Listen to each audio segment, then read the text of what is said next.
Bonjour, je suis l'abbé Damien Duterte et aujourd'hui je voudrais passer en revue l'autobiographie de Bergoglio qui a été publiée il y a une dizaine de jours, le 15 janvier, en plusieurs langues et notamment en français. Donc c'est ce livre-là qui s'appelle Espère, que j'ai lu, que j'ai étudié, comme vous voyez, il y a beaucoup de notes. Alors je vais pas, ne vous inquiétez pas, je ne vais pas vous assommer avec tout plein de références et de passages. Mais c'est un livre très intéressant puisqu'il nous permet de voir ce que Bergoglio pense et ce qu'il veut faire en fait dans des choses qui nous ont surprises, qui nous ont beaucoup surpris au cours de son pontificat, entre guillemets. Et là, on voit bien, avec cette autobiographie, on voit bien sa mentalité, clairement. On voit bien la pensée qui justifie tout ce qu'il fait. Et moi, ce qui m'intéressait beaucoup, c'était de pouvoir retracer les maîtres à penser, c'est-à-dire où a-t-il pris ces idées-là? Pourquoi se comporte-t-il comme un socialiste, concrètement? D'où est-ce qu'il tire ces idées-là? Donc je voudrais parler de ça. Alors bien sûr, ce qui est très connu, ce qui est déjà a été discuté sur les réseaux sociaux, c'est les remarques un peu cinglantes qu'il a faites, très cinglantes même, qu'il a faites vis-à-vis de tous ceux qui sont traditionnalistes, disons, qui s'intéressent à la liturgie traditionnelle, à la doctrine traditionnelle. Donc Bergoglio est très critique à leur égard, même méprisant. Et donc on va revenir là-dessus, ça c'est surtout pour ça que ce livre est connu. Mais ce livre, il contient beaucoup d'autres choses qui sont choquantes. L'une des choses les plus choquantes, c'est que Bergoglio accepte l'homosexualité, concrètement. Il ne considère pas cela comme un crime, il le dit clairement, et donc ça permet de comprendre en fait ce qui s'est passé, ce qu'on a vu se passer pendant les années où il était soi-disant pape. Donc ça permet de comprendre bien les choses. Et puis aussi, bien sûr, en fait, c'est difficile vraiment d'expliquer disons, l'ensemble de la doctrine de Bergoglio, mais concrètement, si on voulait synthétiser, on pourrait dire que si on prenait toutes les idées libérales, toutes les idées modernes, dans le mauvais sens du terme, toutes les idées gauchistes du monde actuel, si on en faisait une théologie, ça serait la théologie de Bergoglio. C'est ça sa théologie, d'accord? Toutes les questions sur l'immigration, il a la même pensée que les gauchistes. Sur les questions de la guerre, c'est un pacifiste, dans le mauvais sens du terme, etc., etc. Sur toutes les questions sociales qui agitent notre monde aujourd'hui, il prend toujours le côté gauchiste, le côté progressiste, le côté moderniste, toujours. Donc, c'est ça qui est intéressant, évidemment. On le savait, si vous voulez, mais je vais essayer de sélectionner quelques passages clés qui permettent de comprendre sa mentalité et qui permettent surtout de voir une trame de fond pour ensuite comprendre un peu mieux peut-être son pontificat. Alors ce qui est assez cocasse, je trouve, personnellement, c'est qu'il commence cette autobiographie en racontant un naufrage. Alors c'est quand même assez drôle, parce que son pontificat est un naufrage du point de vue de l'Église. Bien sûr, lui, c'est pas comme ça qu'il le voit. En fait, c'est le naufrage d'un bateau, d'un navire, le Mafalda, qui transportait des migrants. Donc c'est une ancienne histoire, un peu comme l'équivalent du Titanic italien. C'est comme ça qu'il le rapporte. Et évidemment, ça introduit déjà le sujet des migrants qui souffrent au cours de leur migration. Et donc le premier chapitre parle des migrants, le deuxième chapitre parle de la guerre. Bon, déjà, dès le début, vous voyez clairement l'orientation de ce livre. Hein. Et c'est vrai que de ce point de vue-là, c'est pas du tout agréable à lire. Je ne vous recommande pas la lecture de ce livre, honnêtement, c'est très frustrant.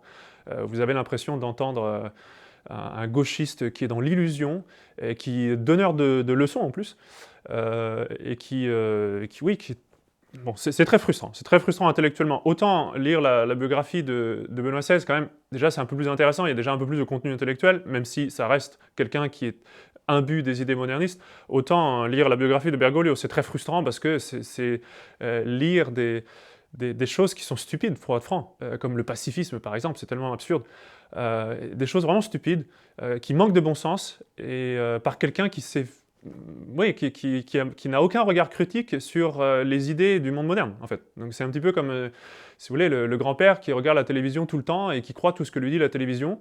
C'est vraiment ça, Bergoglio. C'est vraiment ça, c'est quelqu'un qui croit tout ce que... et qui fait sien toutes les doctrines du monde moderne. Donc c'est assez frustrant de ce point de vue-là. Mais enfin, bon, du coup je vais essayer de mentionner beaucoup de choses qui sont évoqués dans ce livre, tout en soulignant les points les plus importants, et en essayant de ne pas vous noyer et de ne pas vous inonder de trop de quantité de choses. Donc comme je l'ai dit, le premier chapitre parle des migrants. Le premier déplacement que Bergoglio a fait hors du Vatican après son élection, d'ailleurs ça a été à l'île de Lampedusa, donc dans la mer Méditerranée, donc un endroit très important de passage pour les migrants qui viennent en Europe. Le deuxième chapitre, ça parle de la guerre. Il se fait l'avocat du pacifisme absolu, c'est-à-dire qu'il considère que toute guerre est mauvaise. Toute guerre est mauvaise. Il rejette la notion de guerre juste. Je vais y revenir, parce qu'en fait, il donne aussi des références, donc c'est intéressant de retracer sa pensée.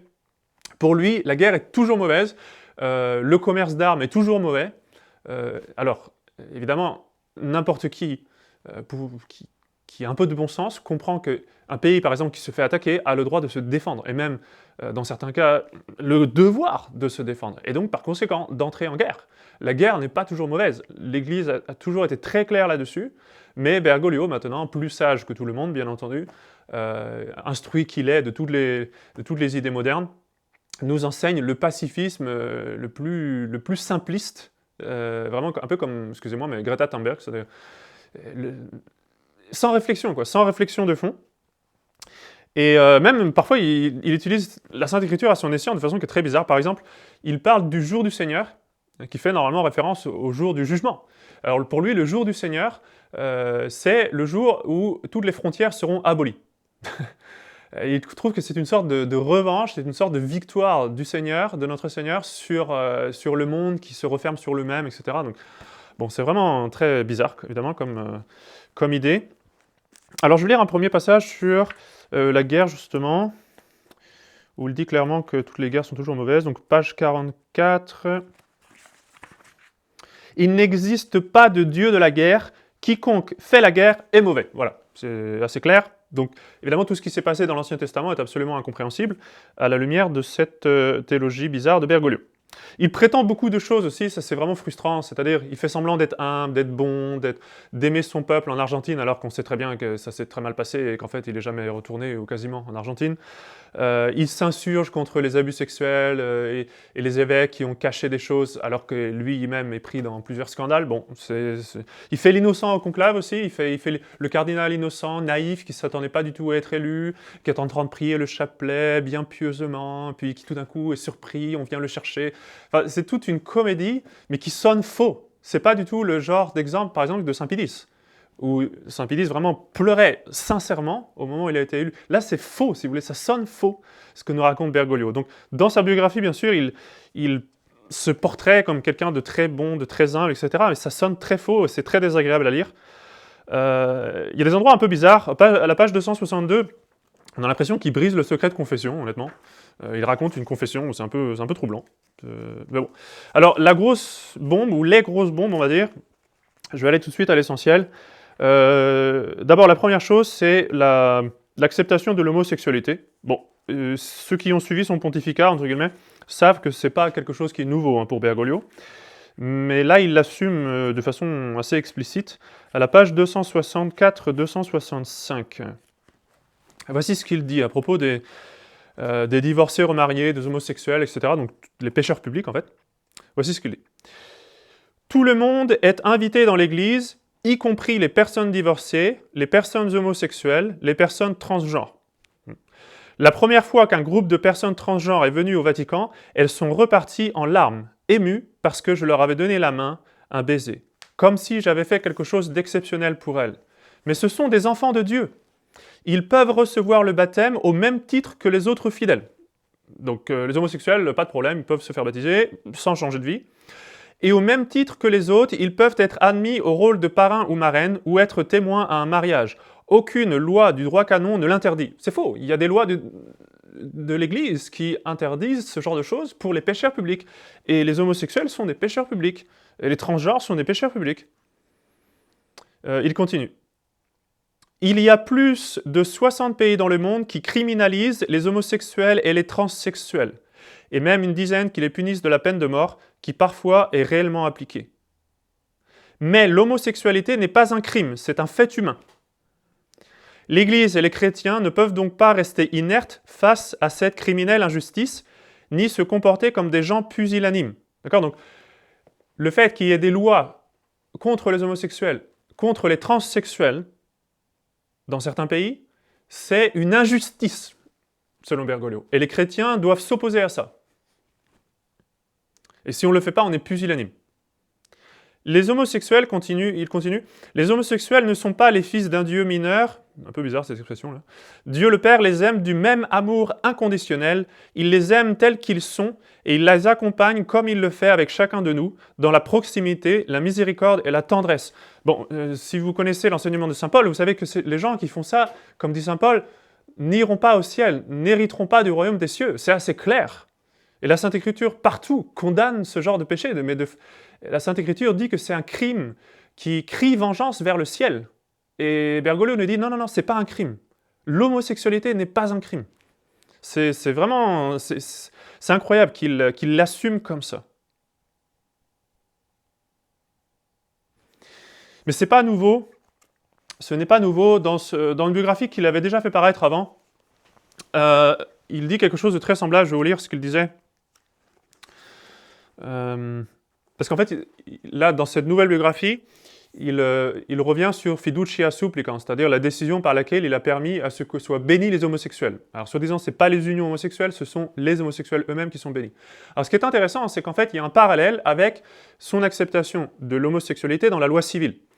Bergoglio ne veut pas que l'homosexualité soit reconnue comme un mariage. Ça, il dit, on ne peut pas forcer l'Église à accepter ça.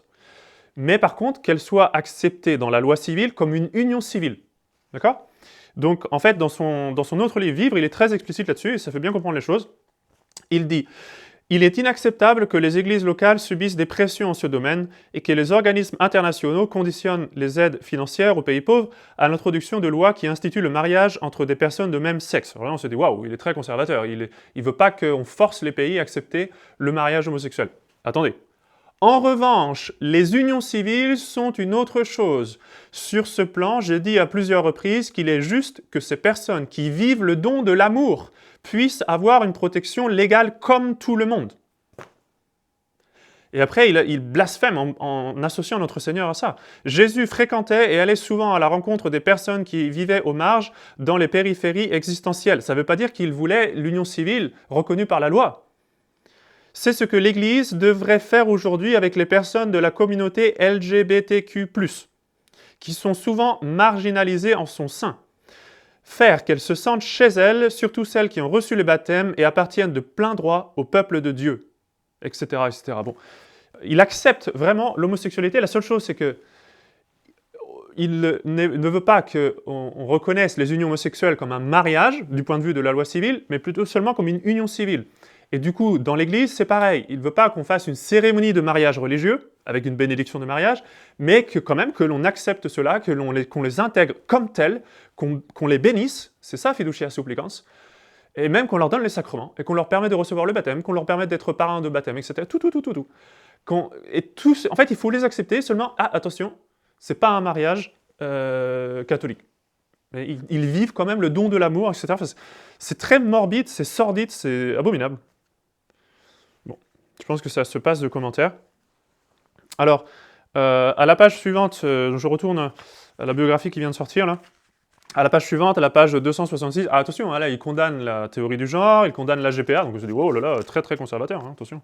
Donc c'est paradoxal hein, chez lui. Hein. Bon, il accepte l'homosexualité, mais pas la théorie du genre, voilà. Parce que ça détruit les différences, littéralement, c'est à cause de ça. Et les différences, c'est très bien, les différences religieuses sont très bien, donc les différences de genre aussi, donc la théorie du genre, ça c'est pas bien. C'est vraiment sa mentalité, c'est assez bizarre. Donc en bas de la page 266, il leur met une couche encore, en parlant justement de fiducia supplicans, hein, par laquelle il a permis la bénédiction des homosexuels. Il fait référence à des résistances qu'il y a eu. Bien sûr, il y a toujours quelques résistances, liées le plus souvent à un manque de connaissances, ou à une forme quelconque d'hypocrisie.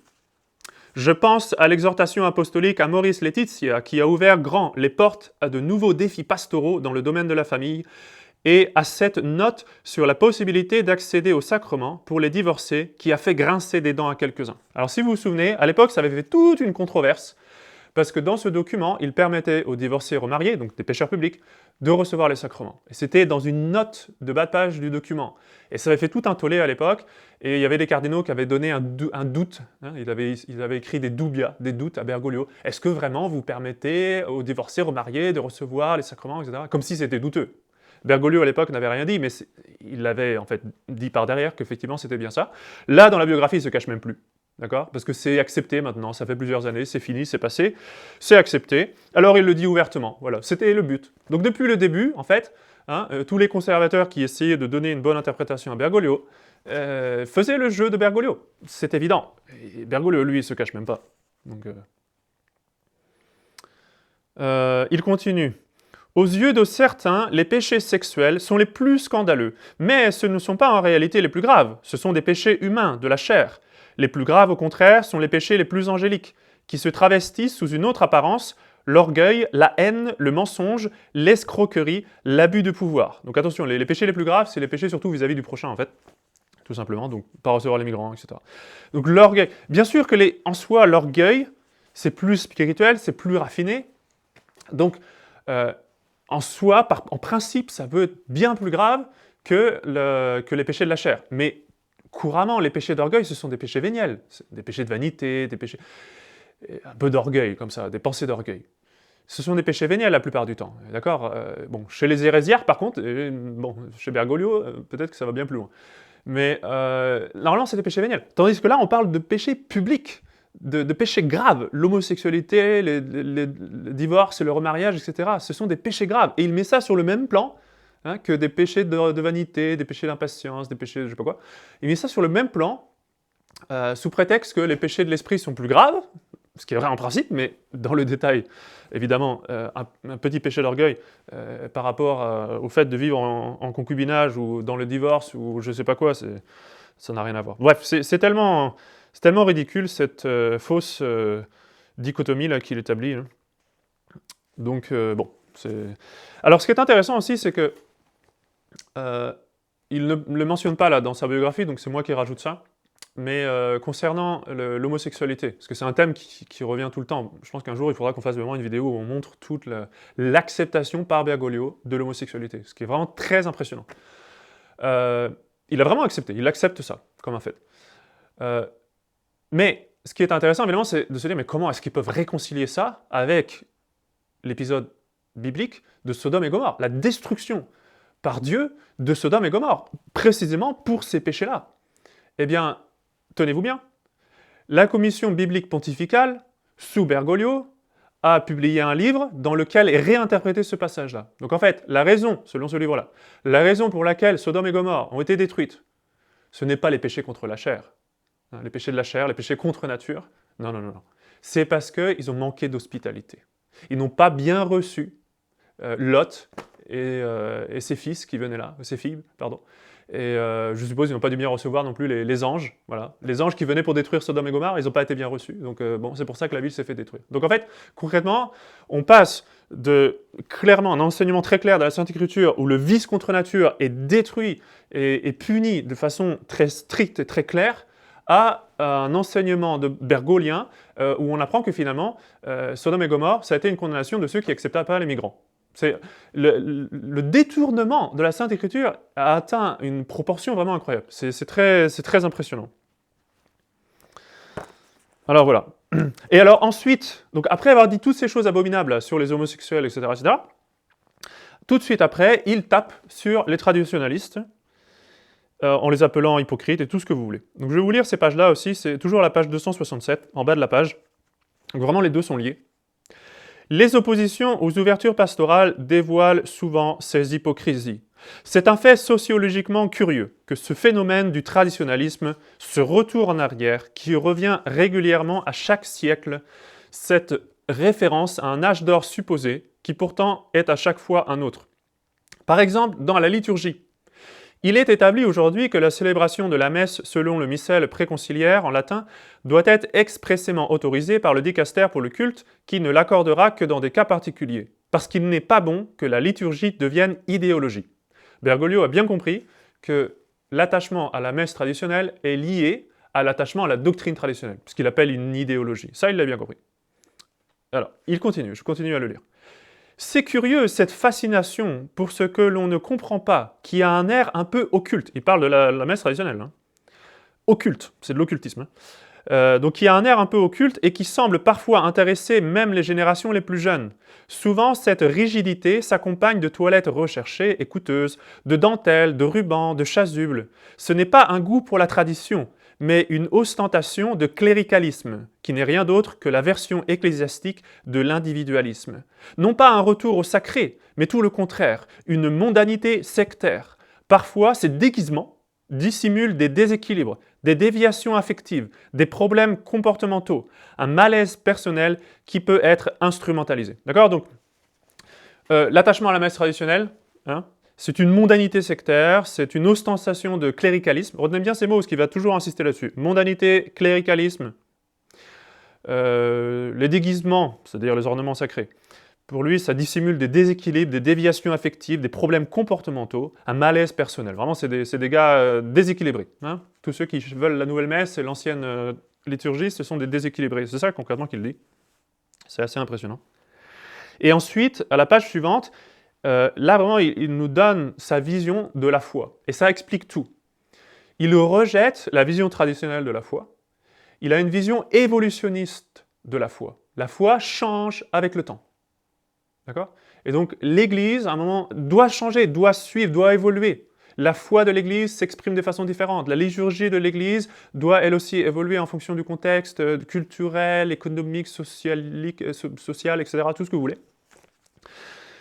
C'est très clair dans son esprit. À la page 269, voilà ce qu'il dit. « Les chrétiens ne sont pas ceux qui retournent en arrière.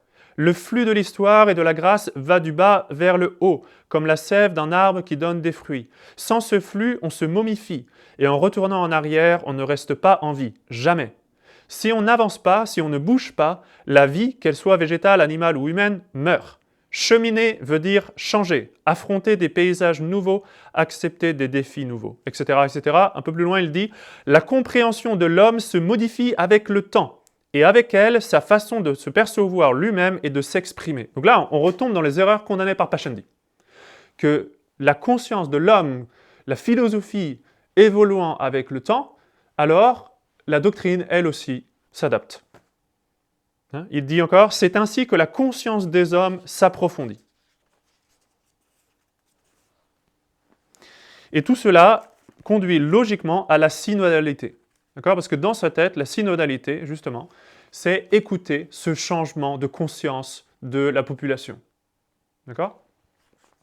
Voici ce qu'il dit à la page 274. « Il y a beaucoup de résistance au dépassement de l'image d'une Église rigidement séparée entre chefs et subalternes, entre ceux qui enseignent et ceux qui doivent apprendre, en oubliant que Dieu aime retourner les positions. Il a renversé les puissants de leur trône et il a élevé les humbles, a dit Marie. » Donc, il utilise cette citation de la Sainte Écriture pour dire, en fait, l'Église enseignante et l'Église enseignée, hop, il faut inverser.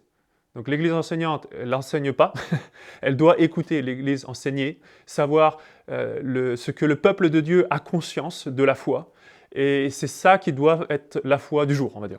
Donc il a une mentalité vraiment complètement moderniste de la foi, une mentalité vraiment évolutionniste.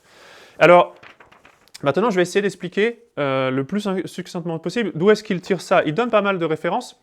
La grande référence théologique qui lui donne toute la base de cette idée d'évolution de la foi, c'est Romano Guardini, qui est un théologien, on peut dire, un liturgiste, en fait, moderniste, qui a vécu avant Vatican II, et qui a influencé grandement, justement, tous la préparation des mentalités à Vatican II. Lui, Romano Guardini, et on peut citer aussi Louis Bouillet et Joseph Jungmann. C'est vraiment les trois grands liturgistes modernistes. Là.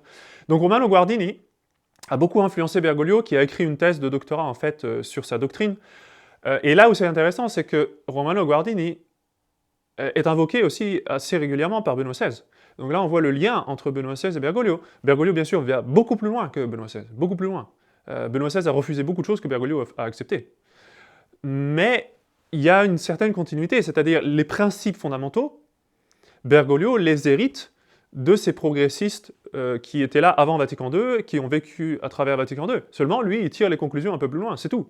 D'accord? Mais en soi, il a la même théologie, et donc il fait référence assez souvent à Romano Guardini. Et d'ailleurs, Je vais citer Benoît XVI, Ratzinger, qui, quand il démissionne, cite Romano Guardini plusieurs fois, et ça a beaucoup frappé Bergoglio. Et il le dit. C'est dans l'autre biographie, la première. Il rapporte cet événement. Le 28 au matin, donc c'est le 28 février 2013, le jour de la démission de Ratzinger. Le 28 au matin, je me rendis donc dans la salle Clémentine pour prendre congé du pape Benoît. En grand théologien, il tint un discours très profond qui m'a impressionné, car il citait en 2 occasions Romano Guardini, que j'avais longuement étudié pour ma thèse de doctorat. Et là, il cite justement « L'Église n'est pas une institution imaginée et construite au hasard, mais une réalité vivante. » Bon, en soi, c'est vrai, sauf qu'ils le prennent dans un sens moderniste. « Elle vit dans le cours du temps, en devenir, comme tout être vivant, elle se transforme. Pourtant, sa nature reste toujours la même, et son cœur est le Christ. » Donc avec ces 2 choses-là, on peut tout justifier. C'est toujours la même Église, mais elle se transforme. Alors à partir de ce moment-là, évidemment, ceux qui veulent transformer davantage vont utiliser cette doctrine-là et tirer davantage la couverture de leur côté. C'est évident. Voilà. Et c'est exactement ce qui se passe avec Bergoglio. Alors, parmi les prêtres qu'il cite comme une grande référence, il y a le père Primo Mazzolari, qui est un prêtre italien de la première moitié du XXe siècle, le curé de Bozzolo, qui était un pacifiste, c'est-à-dire contre la guerre, mais toute guerre, comme Bergoglio. C'est pour ça d'ailleurs que Bergoglio l'aime beaucoup. Il disait que toute guerre était injuste, qu'il n'y avait pas de guerre juste, que la guerre juste n'existe pas. Il était philo-socialiste, hein, donc il s'est même fait reprendre par les autorités ecclésiastiques, il a été sanctionné. Mais Bergoglio parle de lui comme, je cite, « un des plus grands prêtres d'Italie ». Et même Paul VI reconnaît qu'il était allé un peu loin, en fait, ce Primo Mazzolari. Paul VI, voici ce qu'il dit de lui. « Il avait le pas trop long et nous peignons à le suivre. C'est pour cela qu'il a souffert et que nous avons souffert également. » Donc en fait, il s'est fait condamner parce qu'il allait trop vite. « C'est cela le destin des prophètes. » Ça, c'est Paul VI qui dit ça. Après, d'accord, en regardant la vie de ce prêtre-là, Mazzolari, en arrière, il se dit en fait c'était un prophète. Donc forcément, il a eu des problèmes à son époque, mais maintenant tout le monde est content de ce qu'il a dit. Et Bergoglio, effectivement, pense la même chose. Bergoglio parle d'un visage prophétique. Paul VI parlait d'un prophète. Bon, c'est pareil, voilà. Et il le mentionne plusieurs fois dans son autobiographie. Ce prêtre-là, ça l'a beaucoup marqué. Un autre prêtre qui l'a beaucoup marqué, un prêtre italien, c'est le père Lorenzo Milani, qui lui était, je cite Bergoglio, un grand éducateur révolutionnaire. Et effectivement, il était vraiment révolutionnaire dans l'éducation. En fait, il avait construit une école, il avait établi une école dans laquelle les enfants s'instruisaient les uns les autres. Alors imaginez la pagaille. Même Jean XXIII Roncalli disait que c'était un fou. Un fou échappé de l'asile. C'est ce qu'a dit Roncalli à propos de Lorenzo Milani, qui lui aussi s'est fait condamner par le Saint-Office en 1958, mais qui est cité longuement par Bergoglio pour son pacifisme. C'est-à-dire, il disait que toute guerre était mauvaise, tout le temps. Donc même se défendre, c'est pas bien, il faut pas. D'accord ? Donc c'est ce pacifisme simpliste, vraiment stupide, que Bergoglio aime beaucoup. Alors Bergoglio aussi a été très influencé par les films.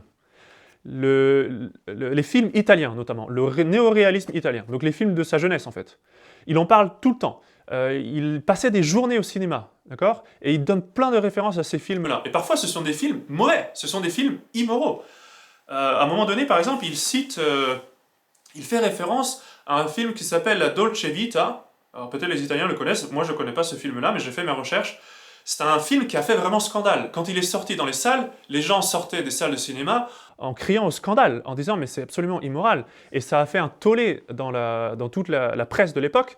Alors, les communistes et les socialistes défendaient ce film-là. Les catholiques, eux, au contraire, étaient scandalisés. Le centre catholique du cinéma, par exemple, a interdit les catholiques d'aller le voir.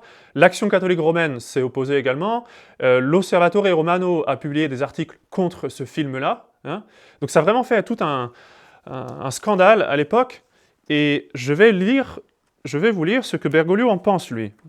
Par rapport au fait, justement, que ça ait fait scandale et que, voilà, il le cite sans vergogne, sans problème. Voici ce qu'il dit. « Je sais bien qu'à l'époque, ces films, en particulier La Dolce Vita, furent attaqués par certains milieux, notamment cléricaux. Mais à chaque époque, sa bigoterie, qui s'arrête parfois à une fille exubérante qui se baigne dans la fontaine de Trévi. » Donc, pour lui, c'est rien. C'est la bigoterie, ça, les gens qui étaient contre l'immoralité, là. Vraiment, la bigoterie, c'est du cléricalisme. Alors que je vous ai dit, hein, ce sont des films scandaleux qu'il donne en référence comme ça, sans aucune remarque. C'est assez impressionnant. Même pire que ça, il reprend à son compte la défense qu'avaient fait à l'époque plusieurs jésuites italiens progressistes, horribles, d'accord, qui avaient défendu ce film-là en essayant de trouver une dimension spirituelle à ce film complètement immoral. Et donc Bergoglio reprend un peu toutes ces remarques-là à son compte, en fait. Mais ces films-là ont exercé une grande influence sur lui. On le voit bien dans son autobiographie. Il y revient tout le temps. À un moment donné, il donne en référence un film comme faisant partie de la préparation au mariage. Donc, il dit que quand il prépare des jeunes gens au mariage, il recommande toujours ce film-là, qui est un film qui parle d'adultère et de suicide. Enfin, c'est un truc vraiment morbide. Et il recommande ça comme un film qui est pédagogique, qui fait apprendre des choses. Et on voit que Bergoglio aime tout ça, tout le néoréalisme du cinéma italien, là.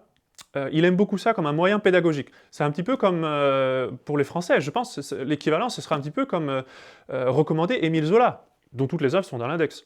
Recommander Émile Zola comme quelque chose qui est très instructif, qui nous apprend l'humanité, qui nous fait voir, je sais pas quoi, la justice sociale ou j'en sais rien quoi.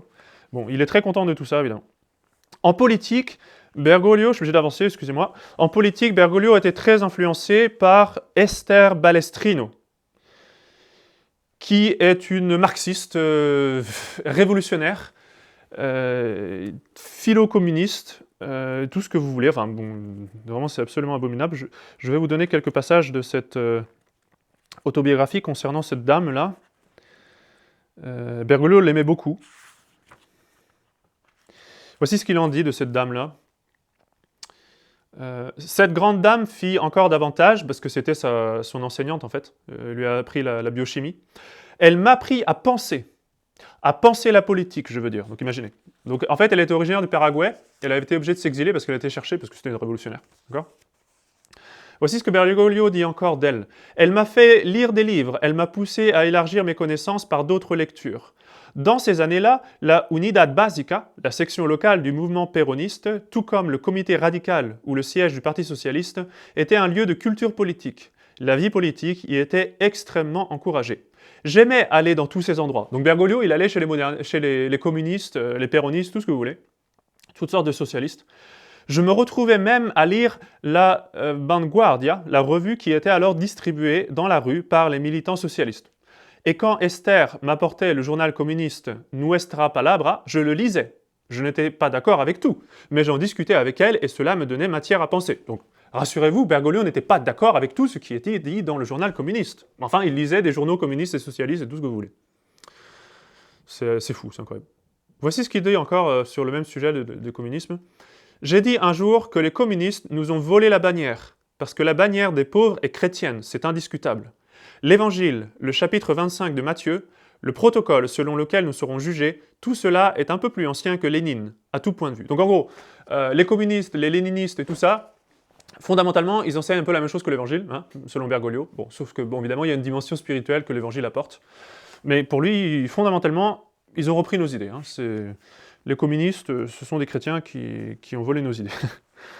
C'est assez impressionnant.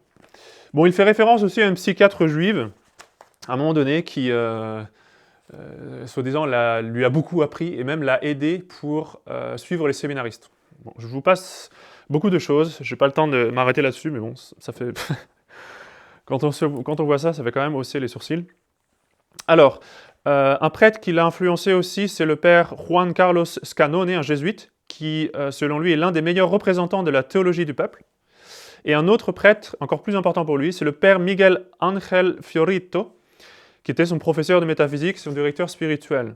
Bergoglio en parle comme un point de référence. Pour lui, c'est un guide personnel dans le discernement.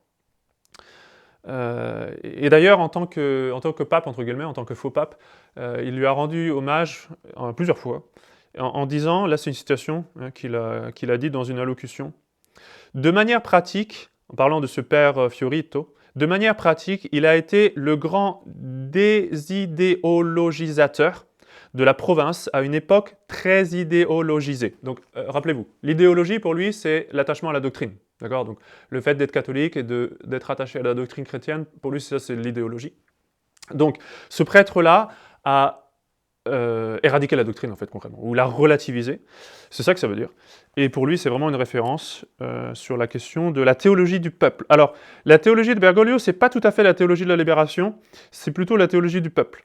Donc, c'est la synodalité un petit peu, mais avec cette touche socialiste, d'accord ? Donc en fait, comme j'ai dit au départ, c'est un peu comme reprendre toutes les idées gauchistes, socialistes, tout ce que vous voulez, et en faire une théologie.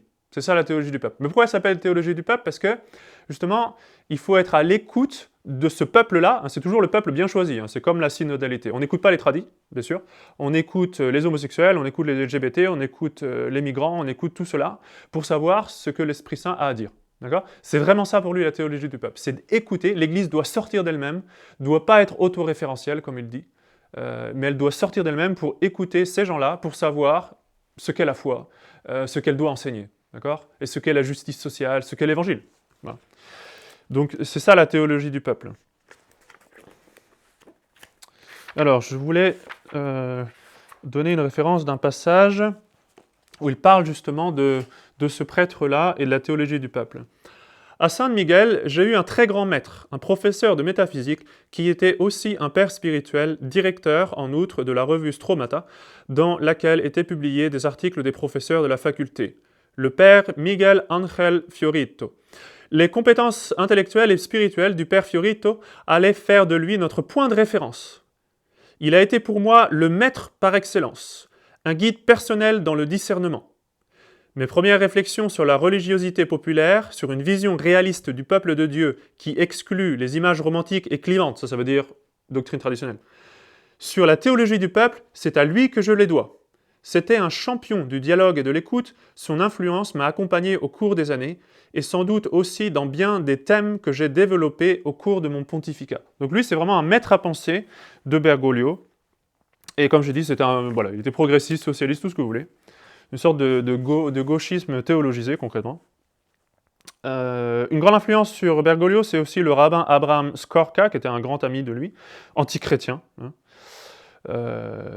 Également Igino Giordani, qui est cité par Bergoglio assez longuement aussi, qui était le cofondateur des Focolari, en Italie, précurseur du Concile Vatican II. Donc c'est une sorte de sillon qui existait juste avant Vatican II, en fait. Donc les Focolari. Donc tout ce que Saint Pidis a dit là, sur le sillon, la condamnation du sillon dans notre charge apostolique, ce qui est le modernisme social, voilà ce que enseignait ce Igino Giordani, et Bergoglio reprend tout ça à son compte. D'accord ? Le modernisme social. Ça, Bergoglio, il en est vraiment amoureux. Il aime beaucoup ça. Il en parle tout le temps. Bon, il y a plein d'autres choses qu'il faudrait mentionner.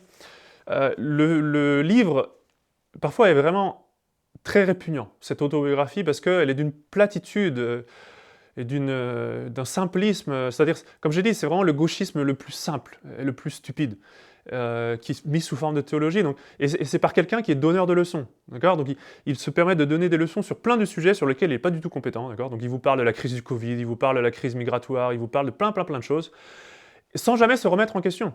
Mais c'est un petit peu, si vous voulez, je pourrais donner une analogie, c'est un petit peu comme quelqu'un qui a hérité d'un grand patrimoine familial qui est gardé depuis des générations, d'accord ? Qui dilapide tout, et qui après dit à ses enfants et à ses petits-enfants, mais qu'est-ce que vous faites ? Vous avez qu'à faire comme moi et tout va bien. Quand j'étais jeune, moi j'ai juste dit tout dilapider et j'étais très heureux. Et pourquoi ne faites-vous pas pareil ? C'est fou, c'est très frustrant à lire, honnêtement. Alors là, c'est pas un patrimoine financier qu'il a dilapidé, mais c'est toutes les valeurs de la civilisation chrétienne. Il dilapide tout, il détruit tout. Et en fait, lui, il a bénéficié de tout ça, parce que il nous décrit vraiment son enfance comme un cadre idyllique, où tout le monde était heureux, tout le monde était gentil, il n'y avait pas besoin de fermer les portes des maisons, tout ça, tout le monde était accueillant. Tout. Oui, parce qu'il restait encore la civilisation, il restait des restes de bon sens, de civilisation, de christianisme. C'est pour ça que la société était agréable. Et cette génération de Bergoglio a tout envoyé balader, et maintenant on est dans une société qui est sans dessus, qui n'a plus aucun repère, à cause de ces gens-là, à cause de cette génération-là, et il se permet de donner des leçons ensuite pour dire « mais je ne comprends pas, il suffit d'être gentil et tout va bien ». C'est à cause de vous qu'on est dans ce pétrin, c'est à cause de cette génération-là. C'est vraiment très frustrant de lire tout ça. Hein. C'est cette génération-là qui a bénéficié de tout ce qui restait de bien, pour avoir une enfance agréable, qui a tout envoyé balader et qui nous a mis dans le pétrin et qui se permet de donner des leçons. C'est vraiment très frustrant de lire cette biographie-là. C'est un petit peu, je vais prendre un autre exemple, c'est un petit peu comme celui qui ouvre la porte au criminel. Et puis après, qui vous dit, mais non, non, non, moi quand j'ai ouvert la porte au criminel, le criminel, il était très gentil. On a dialogué, c'était très agréable, je lui ai montré où étaient les choses, il s'est très bien comporté. Maintenant, voyez-vous, il se bat avec vous, mais c'est parce que vous vous comportez mal. Vous avez laissé entrer le criminel et après vous étonnez que... Voilà, bon. C'est très frustrant de recevoir des leçons de la part de quelqu'un comme ça qui est la cause de tous les maux dont on souffre. Bien sûr, il soutient toutes les causes les plus gauchistes, la liberté religieuse pour tous, hein, donc il n'y a pas l'interprétation du Père Vallée, là, je veux dire, là, il embrasse la liberté religieuse, point barre, pour tout le monde, d'accord? Il ne cherche pas à donner une herméneutique de la continuité ou je ne sais pas quoi. Alors, il utilise même des platitudes comme... Il parle pendant des pages et des pages de la beauté du sport. Bon, bien sûr, le sport, c'est agréable, et puis moi, j'aime bien le foot, mais quand même, pour en parler comme ça, comme si c'était une leçon d'humanisme, etc., il parle jamais de la doctrine chrétienne, par exemple. Il ne s'inquiète jamais, et c'est là où on voit le contraste flagrant avec, par exemple, une biographie de Saint-Pédis. Il parle jamais de la nécessité d'enseigner la doctrine chrétienne, dans le sens traditionnel, il n'est jamais affligé de voir l'apostasie autour de lui. Ce qui l'inquiète, c'est le cléricalisme, c'est-à-dire, concrètement, tous ceux qui essaient de garder la doctrine, justement, la rigidité, etc. Et il utilise le sport pour en faire des leçons de morale. Il utilise même le tango, qui est une danse immodeste, il utilise ça comme moralisateur. C'est vraiment fou. C'est une platitude, en plus, vraiment frustrante. Bien sûr, il est pour ce que j'appellerais le féminisme ecclésiastique. D'ailleurs, il veut que les femmes fassent tout dans l'Église, concrètement. Et puis, il se permet de tirer les leçons du Covid. Bien sûr, les leçons, c'est quoi? C'est l'écologie et le socialisme. Hein, c'est toujours ça. Il promeut le pacifisme à outrance. Il est pro-migration d'une façon vraiment... c'est impressionnant. Je vais vous lire, par exemple, un passage qui est à la page 301, qui est très révélateur. En fait, il appelle à la migration. Il dit même que ça devient nécessaire. Un peu comme les gauchistes aujourd'hui, qui ne s'en cachent plus du tout. Voici ce qu'il dit. En fait, il cite un sociologue. Un jour, alors que nous parlions de l'hiver démographique en Italie, un sociologue m'a dit « D'ici 40 ans, il faudra faire venir des étrangers pour qu'ils travaillent et paient nos retraites avec leurs taxes. » Il en est ainsi dans de nombreux pays occidentaux. Donc Bergoglio est très content. Il reprend à son compte ce genre de constat-là, qui, encore une fois, est causé par ces mêmes politiques gauchistes qu'ils veulent nous faire avaler. Il a des platitudes aussi sur l'humour. Il parle de la désinformation, alors qu'il ne fait que désinformer à longueur de jour. Hein, c'est quand même le comble, c'est toujours les mêmes, c'est toujours pareil. Il défend la démocratie aussi comme la seule forme de régime qui soit acceptable pour la dignité humaine. Ça, c'est un des points de la doctrine du Sillon qui avait été condamné par Saint-Pédis. Donc, encore une fois, il reprend le modernisme social du Sillon, et même, il l'augmente, il le met à 200% en fait, hein, c'est assez clair. Et après, il parle de la papauté, à un moment donné, comme un service de communion œcuménique. Et là, on voit bien que c'est impossible qu'il soit pape. Il a une vision complètement tordue de la papauté, de ce qu'est la papauté. Il veut pas être un pape dans le sens traditionnel. Alors, c'est page 373-374. Il fait référence à l'œcuménisme avec les orthodoxes, par exemple. Donc il veut un retour à l'unité entre catholiques et orthodoxes. Mais attention, il y a une nuance. Dans l'unité avec les orthodoxes, qui ne signifie pas que les orthodoxes doivent devenir catholiques. Je parle de cette unité de service à laquelle fait référence Jean-Paul II, de cette communion pleine et visible de toutes les communautés des chrétiens, qui est le désir ardent du Christ, un chemin qui doit être parcouru sans hésitation. Qui doit être un parcours sans hésitation. Je rêve d'une papauté qui soit toujours plus une papauté de service et de communion. Donc la papauté, pour lui, c'est le service œcuménique d'une église pan-chrétienne, d'accord, où les orthodoxes ne redeviennent pas catholiques, surtout pas, à quelle horreur, imaginez. Mais où on accepte tout le monde et tout et n'importe quoi. Bon, hélas, il y aurait énormément d'autres choses à dire. Je ne peux pas tout dire. Quand même, à un moment donné, il dénonce l'hérésie. Oui, il dénonce l'hérésie. Mais attention, pas n'importe quelle hérésie. Hein. La seule fois qu'il parle de l'hérésie, c'est l'hérésie quotidienne. C'est une hérésie très dangereuse, pernicieuse, elle est partout. Bergoglio la voit partout. il appelle l'hérésie quotidienne. C'est la rigidité. Alors voilà ce qu'il dit. Il parle du Saint-Esprit qui doit faire évoluer l'Église, etc. C'est blasphématoire, bien sûr. L'Esprit est le paraclet, celui qui nous soutient et nous accompagne sur le chemin. Il est un souffle de vie, non un gaz anesthésiant. Un jour, alors que je prêchais à Saint-Miguel devant 200 jeunes, l'un d'eux a confondu le paraclet avec le paralytique, et cela m'a fait sourire. C'est précisément l'Église que nous ne devons pas être, une Église immobile, congelée.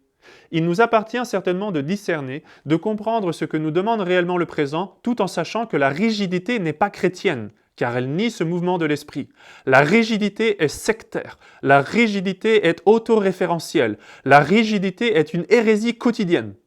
Elle confond l'Église avec une forteresse, un château qui regarde le monde et la vie avec hauteur et suffisance au lieu de les habiter. La rigidité, c'est l'attachement à la doctrine traditionnelle. C'est ça la rigidité. Pour lui, ça c'est l'hérésie. C'est l'hérésie. D'ailleurs, c'est la seule fois dans tout le livre qu'il parle d'hérésie. Ou plutôt, quand il fait référence aux orthodoxes hérétiques, quand il fait référence aux protestants hérétiques, là il parle de richesse, là il parle d'harmonie, là il parle de fruits du Saint-Esprit, de tout ce que vous voulez. La seule fois où il dénonce l'hérésie, c'est pour dénoncer l'attachement à la foi. On est dans un monde orwellien.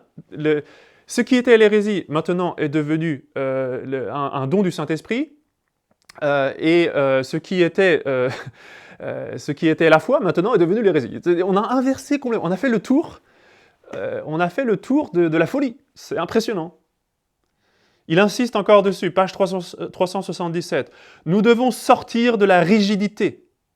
Ce qui ne signifie pas tomber dans le relativisme, attention, mais aller de l'avant, parier. Nous devons échapper à la tentation de contrôler la foi, car on ne contrôle pas le Seigneur Jésus. Il n'a besoin ni d'auxiliaire de vie, ni de gardien.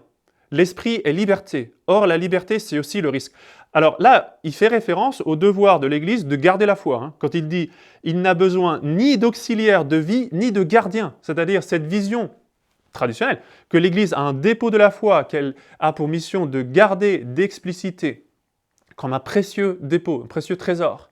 Ça, il fait cette analogie blasphématoire, c'est comme un auxiliaire de vie, c'est-à-dire c'est comme un auxiliaire de vie qui vient aider un grand-père là, qui est en train de mourir. Elle n'a pas besoin de gardien. Le rôle du pape, c'est de garder la foi. C'est le rôle le plus important. Je vous invite à, si vous ne l'avez pas fait, à aller visionner la vidéo que j'ai faite sur le serment papal, qui, je pense, vous intéressera beaucoup, parce que c'est pas juste la question de savoir si Bergoglio enfreint son serment, même si c'est le titre de la vidéo. C'est en fait toute une explication de ce qu'est le serment papal et ce que ça veut dire. Devenir pape, ça veut dire s'engager à garder la foi, s'engager à garder les sacrements traditionnels. C'était explicite dans le serment traditionnel du pape, justement. D'accord ? Et donc là, on voit que Bergoglio méprise cela. Il considère qu'en fait, c'est une hérésie de faire ça. Donc, ce qui est son devoir, pour lui, c'est une hérésie. On a fait la quadrature du cercle. Bon. C'est assez impressionnant. Alors, je vois que le temps tourne. Alors, je vais devoir couper beaucoup de choses. Je ne peux pas tout dire. Mais je vais terminer avec, toujours sur le même sujet, en fait, avec la fin du livre. Donc, je vous ai dit, il avait commencé avec un naufrage, ce qui est très symbolique. Et il termine en parlant, en mettant en scène en fait quelqu'un qui lui demande comment convertir les gens concrètement. Donc il dit surtout pas, il faut surtout pas parler, il ne faut surtout pas faire du prosélytisme. Il faut donner l'exemple. Bien sûr, c'est pas un exemple de foi catholique, c'est un exemple de socialisme qu'il faut donner selon Bergoglio. Et après aussi, il dit qu'il faut laisser place au doute. Ce qui est incroyable, il n'a pas la foi, c'est évident. Voici ce qu'il dit. Un jour, un jeune universitaire m'a demandé « À l'université, j'ai beaucoup d'amis qui sont agnostiques ou athées. Que dois-je dire pour qu'ils deviennent chrétiens ?»« Rien, ai-je répondu. La dernière chose que tu dois faire, c'est parler. Oh, il ne faut surtout pas leur parler de la foi, surtout pas, surtout pas, surtout pas. D'abord, tu dois faire. En fait, il faut être un bon socialiste, et comme ça va prêcher l'évangile. L'évangile, ça ne veut pas dire de l'attachement à la doctrine traditionnelle, bien sûr. L'évangile, c'est le socialisme, c'est la théologie du peuple. D'accord ? Rappelez-vous, je vous ai dit, pour lui, ce qu'est la foi, c'est le gauchisme théologisé. Voilà ce qu'il dit encore. Dans le témoignage d'une vie, la parole vient après. Elle est une conséquence. Laisser la place au doute, cela aussi est une clé importante. Si une personne affirme qu'elle a rencontré Dieu avec une certitude totale, il y a quelque chose qui cloche. Donc la certitude de foi, par exemple, de recevoir notre Seigneur dans la Sainte Eucharistie, non, ça cloche. Si quelqu'un a les réponses à toutes les questions, catéchisme, c'est la preuve que Dieu n'est pas avec lui. Donc, le petit enfant qui récite son catéchisme parce qu'on lui a appris la foi, là, ça c'est très mauvais. Ouh là là, c'est rigide, c'est une hérésie quotidienne, rappelez-vous. Cela veut dire que c'est un faux prophète, c'est un faux prophète. Un faux prophète qui instrumentalise la religion, qui l'utilise à ses propres fins. Les grands guides du peuple de Dieu, comme Moïse, ont toujours laissé de la place au doute. Rappelez-vous que Moïse, à un moment, a douté de Dieu. Il a tapé 2 fois sur le roc. Qu'est-ce qui s'est passé? Le bon Dieu l'a repris, l'a puni même pour ça. Ça a été la raison pour laquelle il n'a pas pu rentrer dans la Terre Sainte. Il est mort juste avant. Les grands guides du peuple de Dieu, comme Moïse, ont toujours laissé de la place au doute. Oh là là, c'est... alors, lui qui doit être un guide religieux, du coup, laisse la place au doute. Même, en fait, il laisse plus de doute. Donc, si vous avez des certitudes de foi, hein, il y a quelque chose qui cloche. Vous êtes un faux prophète. Il en remet une couche. Il faut être humble, laisser place au Seigneur, non à nos fausses certitudes. D'accord? Donc, si vous parlez de la foi et que vous êtes certain de la foi, ce sont des fausses certitudes, vous êtes un faux prophète, vous êtes un faux guide, et tout ce que vous voulez, on retourne dans l'hérésie quotidienne, là, l'hérésie qu'il voit partout. C'est vraiment une obsession dans son livre, en fait. Il a plusieurs passages, à chaque fois, dès qu'il peut taper dessus, il tape dessus. La rigidité. On voit vraiment que c'est le seul problème dans l'Église qu'il voit aujourd'hui. Bon, oui, il y a un petit peu de problème avec les mœurs, etc. Il en parle quand même un petit peu. Mais vraiment, ce qui l'inquiète beaucoup, là, c'est l'hérésie quotidienne, la rigidité. En fait, vous voyez, autant Saint-Pédis était vraiment préoccupé par le modernisme qui s'infiltrait partout, autant Bergoglio voit la rigidité partout. Et il en a vraiment une obsession. Il est catastrophé de voir cette rigidité partout. Il la considère vraiment comme l'hérésie du jour, l'hérésie quotidienne, contre laquelle il faut taper, contre laquelle il faut condamner, contre laquelle il s'efforce tous les jours de lutter. Alors voilà, je suis obligé de m'arrêter là, parce que je vois que le temps tourne. Mais à l'occasion, on reviendra de temps en temps sur certains passages, parce que il y a tellement de choses dans cette autobiographie, c'est vraiment... Bon, je savais, hein, avant de la lire, je savais à quoi m'attendre. D'ailleurs, je n'avais pas envie de la lire, parce que je savais que ce serait du gauchisme théologisé, hein, comme je dis. Mais je l'ai lu quand même parce que comme ça, si vous voulez, quand on critique quelqu'un, il faut savoir ce qu'il pense vraiment, il faut savoir où est-ce qu'il a pris ces idées-là, etc. Donc, il se base beaucoup sur Romano Guardini, hein, rappelez-vous, d'autres prêtres modernistes vraiment extrémistes, on va dire, progressistes au bout. Mais pour ce qui est vraiment de la théologie, justement de cette transformation de la foi au cours du temps, c'est Romano Guardini. Et en ce sens-là, il y a vraiment une continuité avec Ratzinger. Même si Ratzinger s'était opposé à beaucoup de choses qui sont maintenant acceptées par Bergoglio. Par exemple, la communion pour les divorcés remariés. Ratzinger, quand il était préfet de la Congrégation pour la doctrine de la foi, avait absolument refusé ça. Et maintenant, c'est autorisé. Et d'autres choses, si vous voulez. Donc, Bergoglio va beaucoup plus loin que Ratzinger, ça c'est sûr. Mais en soi, il y a une certaine continuité, c'est-à-dire les principes étaient là. Les principes étaient là. Et ça, c'est important de le comprendre. Par contre, franchement, qui peut dire maintenant que cet homme-là est pape? Il se dit ouvertement, il dit ouvertement que son rôle, c'est de détruire tout ce qui reste de la foi catholique. Tout attachement à la foi traditionnelle, pour lui, c'est une hérésie. On ne peut pas être à une inversion plus diabolique des choses. C'est incompréhensible que les gens le suivent encore, qu'ils pensent que c'est une aberration. Franchement, c'est une grande tristesse. Priez pour l'Église parce que on vit un drame. On vit un drame. En même temps, c'est tellement bouffon, excusez-moi d'utiliser ce terme-là, mais je l'utilise dans le sens étymologique, traditionnel. C'est tellement bouffon, grotesque, d'avoir justement ce gauchisme théologisé là, qui sert de doctrine papale. C'est tellement grotesque, et pourtant, il n'y a pas de réaction.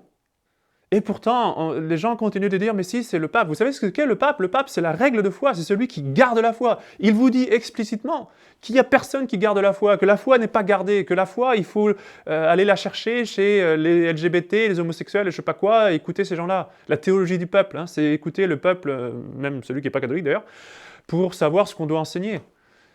On ne peut pas avoir une opposition, une inversion plus flagrante de l'évangile et de la doctrine catholique. On est rendu très très loin.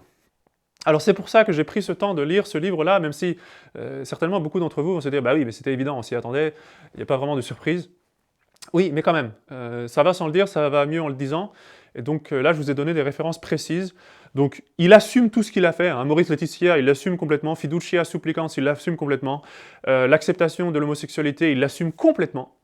D'accord? La restriction sur tout ce qui est traditionnaliste, il l'assume complètement. Et même, en fait, on comprend que c'est vraiment son combat.